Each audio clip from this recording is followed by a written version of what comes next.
Hello friends, સ્વાગત છે તમારું સિરીજી ક્લાસીસના યુટ્યુબ ચેનલમાં.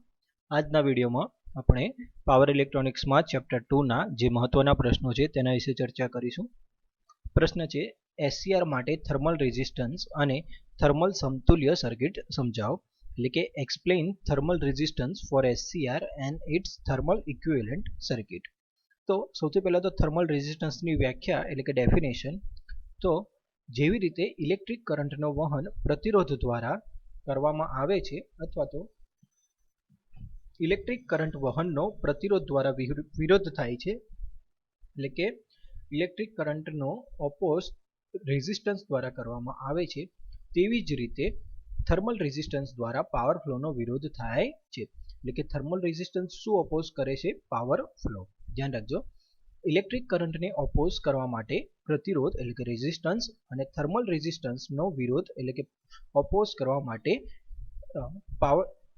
થર્મલ રેઝિસ્ટન્સ પાવર ફ્લોનો ઓપોઝ કરે છે. હવે થર્મલ રેઝિસ્ટન્સને શેના વડે દર્શાવવામાં આવે છે?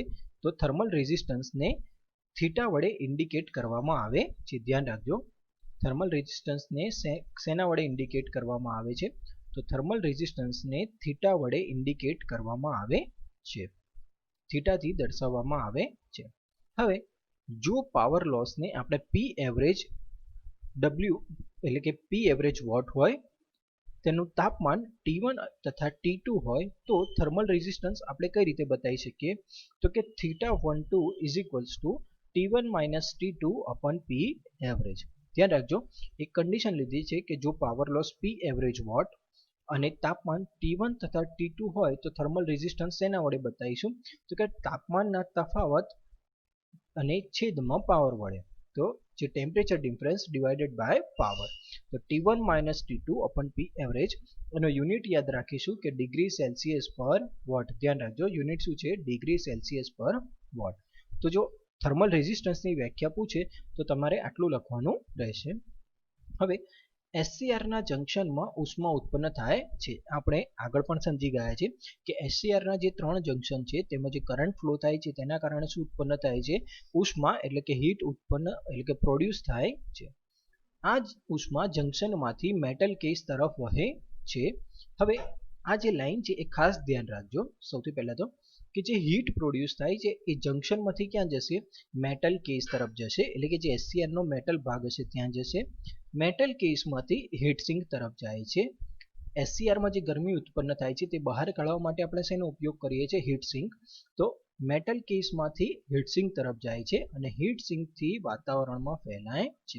એટલે 3 લેયરમાં થાય છે. ફરીથી યાદ રાખજો કે એસસીઆરના જંક્શનમાં શું ઉત્પન્ન થાય છે? હીટ ઉત્પન્ન થાય છે, એટલે કે હીટ પ્રોડ્યુસ થાય છે. હવે આ જે હીટ છે એ જંક્શનમાંથી મેટલ કેસ તરફ, મેટલ કેસમાંથી હીટસિંક તરફ અને હીટસિંકમાંથી વાતાવરણમાં જશે. તો આ રીતે ઉષ્માનું ટ્રાન્સફર થાય છે, એટલે કે હીટ ટ્રાન્સફર થાય છે. એના પછી તેની આકૃતિ આપણને બતાવી છે કે પી એવરેજ બરાબર T1 / T2 upon θ12. આ આકૃતિ આપણે આ પેરેગ્રાફની ઉપર ડ્રો કરશો તો અહીંયા ડ્રો કરવાને રહેશે કે જેથી તમે અહીંયા આ સૂત્ર યાદ રાખી શકો. બરાબર? તો આ જે ફિગર છે એ ફિગર તમારે આ પેરેગ્રાફની ઉપર ડ્રો કરવી. એના પછી થર્મલ રેઝિસ્ટન્સ સર્કિટની વાત કરીએ. આપણે જે સમતુલ્ય સર્કિટ છે એના માટે અમુક કોન્સ્ટન્ટના જે નામ લખવાના છે. તો એના માટે આપણે સૌથી પહેલા તો આ ફિગર ડ્રો કરીશું કે એસસીઆરની સમતુલ્ય સર્કિટ જે અહીંયા આપેલી છે આ સર્કિટ ડ્રો કરીશું અને એમાં જેટલા પણ નામ આપેલા છે એ આપણે સમજવાનો પ્રયત્ન કરીશું. જેમ કે ટીજે, ટીસી, ટીએસ, ટીએ. બરાબર? તો એ બધા જ નામ આપણે સમજવાનો પ્રયત્ન કરીશું કે ટીજે એટલે કે જંક્શનનું ટેમ્પરેચર, ટીસી એટલે કેસનું ટેમ્પરેચર, ટીએસ એટલે હીટસિંકનું ટેમ્પરેચર, ટીએ તો એ એમ્બિયન્ટ ટેમ્પરેચર થશે. પછી બાકીના જે 3 નામ છે એ તમે અહીંયા જોશો તો જે અને સી વચ્ચે જે નામ છે એને નામ આપેલું છે જેસી, સી અને એસ વચ્ચે જે નામ આપેલું છે સીએસ અને એસ અને એ વચ્ચે જે નામ આપેલું છે એસએ. તો આ બધાની આગળ આપણે શું લગાવી દઈશું? થીટા. તો થીટા જેસી, થીટા સીએસ અને થીટા એસએ. તો થીટા જેસી એટલે શું? તો કે જે ફોર જંક્શન અને સી ફોર કેસ. તમે આગળના ઉપરના 3 નામ યાદ રાખશો તો તમને જલ્દી યાદ રહી જશે કે જંક્શન અને કેસ વચ્ચેનો થર્મલ રેઝિસ્ટન્સ. થીટા એટલે શું થાય? Thermal resistance. તો ડિગ્રી સેલ્સિયસ પર વોટ, એટલે કે thermal resistance between junction and case. પછી CS એટલે thermal resistance between case and sink, એનો પણ યુનિટ લખવાનો. અને સિંક અને એમ્બિયન્ટ વચ્ચેનો થર્મલ રેઝિસ્ટન્સ, એટલે કે thermal resistance between sink and ambient. બરાબર. તો આ રીતે તેના નામ યાદ રાખવાના છે. ફિગર અહીંયા ધ્યાન રાખજો. ફરીથી કહું છું કે આ જે ફિગર છે એ તમે ફર્સ્ટ ઇક્વેશન લખ્યું એની ઉપર ડ્રો કરજો અને આ ફિગરની જગ્યાએ જે બીજી ફિગર છે એ ડ્રો કરીશું. હવે નામ જે આ ફિગર છે એનું ટાઇટલ આ છે કે થર્મલ સમતુલ્ય સર્કિટ, એટલે થર્મલ ઇક્વિવેલન્ટ સર્કિટ. તો એનું ઇક્વેશન આપણે ડિરાઇવ કરવાનું છે. તો આગળ આપણે સમજી ગયા કે પાવર હંમેશા P એવરેજ જ લઈએ છીએ અને આ બાકીના બધા નામ યાદ રાખવાના છે.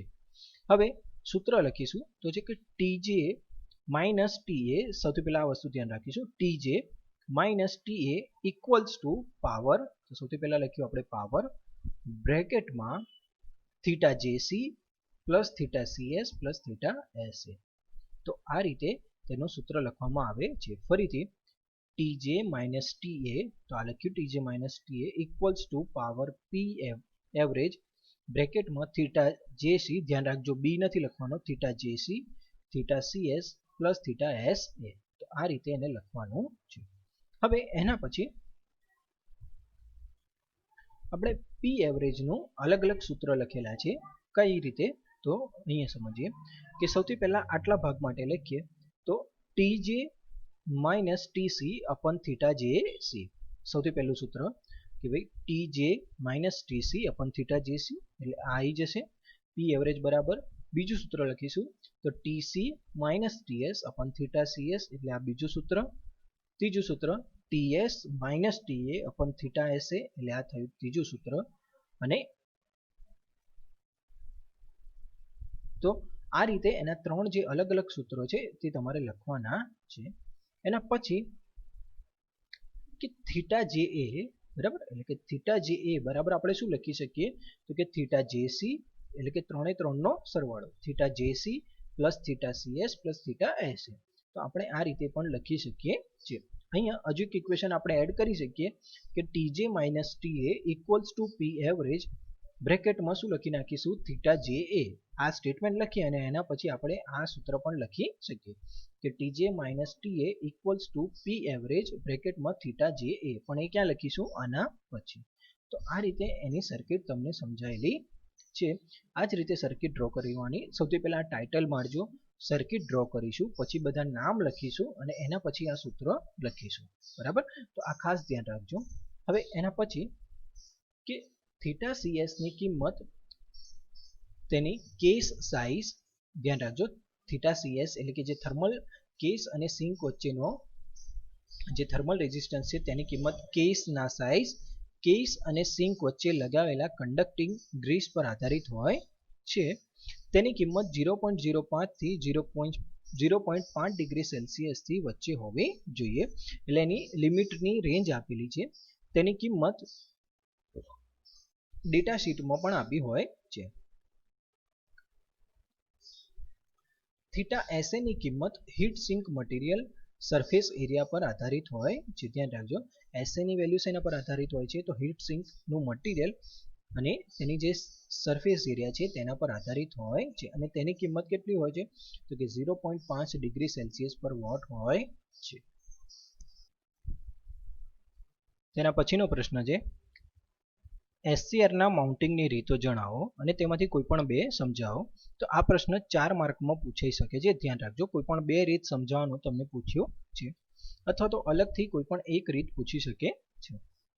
તો SCR ના માઉન્ટિંગની અલગ અલગ રીતો તમને આપેલી છે કે lead mounting, stud mounting, bolt mounting, press fit mounting અને પ્રેસ પેક માઉન્ટિંગ. તો લીડ માઉન્ટિંગ, તો જે લીડ પ્રકારનું માઉન્ટિંગ છે આ પ્રકારના માઉન્ટિંગ ઓછી કેપેસિટી વાળા SCR માટે ઉપયોગમાં લેવામાં આવે છે. એટલે કે લો કેપેસિટી વાળા SCR માટે વપરાય છે. આ માટે હીટ સિંકની જરૂર નથી, એટલે કે હીટ સિંકની રિક્વાયરમેન્ટ હોતી નથી. તેમાં ફ્લાઇંગ લીડ હોય છે. આ લીડને PCB પર સોલ્ડર કરવામાં આવે છે અને SCR માઉન્ટ થાય છે. તેની આકૃતિ તમને આવી રીતે બતાવેલી છે.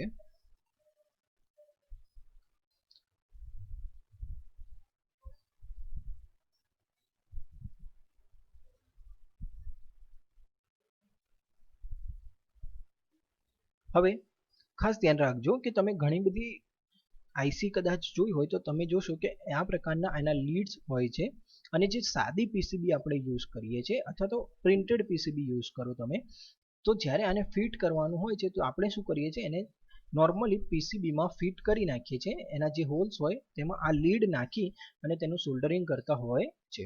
એટલા માટે આને શું નામ આપેલું છે આપણે, તો કે લીડ માઉન્ટિંગ. બરાબર, બીજા કોઈ ડિવાઇસની જરૂર પડતી નથી. માટે ખાસ ધ્યાન રાખવાનું કે ઓછી કેપેસિટીવાળા એસસીઆર માટે લીડ માઉન્ટિંગ વપરાય. તેના માટે હીટસિંકની જરૂર પણ ના પડે, કેમ કે કેપેસિટી ઓછી હશે તો કે જે ઉષ્મા ઉત્પન્ન થશે એની કિંમત કેવી હશે, ઓછી હશે. તેને લીડને પીસીબી પર સોલ્ડરિંગ કરી અને ડાયરેક્ટ માઉન્ટ કરવામાં આવે છે, અને તેની અહીંયા તમારે આકૃતિ બતાવવાની રહેશે. અહીંયા આ સિમ્પલ પોઈન્ટ છે એટલા માટે આ સમજાયેલો છે, ખાસ ધ્યાન રાખજો. પછી છે બીજું છે પ્રેસ ફિટ માઉન્ટિંગ. તો આ પ્રકારના માઉન્ટિંગમાં હીટ સિંક પર સહેજ ઓછા માપનું કાણું પાડવામાં આવે છે. હવે અહીંયા ધ્યાન રાખજો, પ્રેસ ફિટ માઉન્ટિંગ જે હશે એ વધારે રેટિંગવાળા એસસીઆર માટે વપરાશે.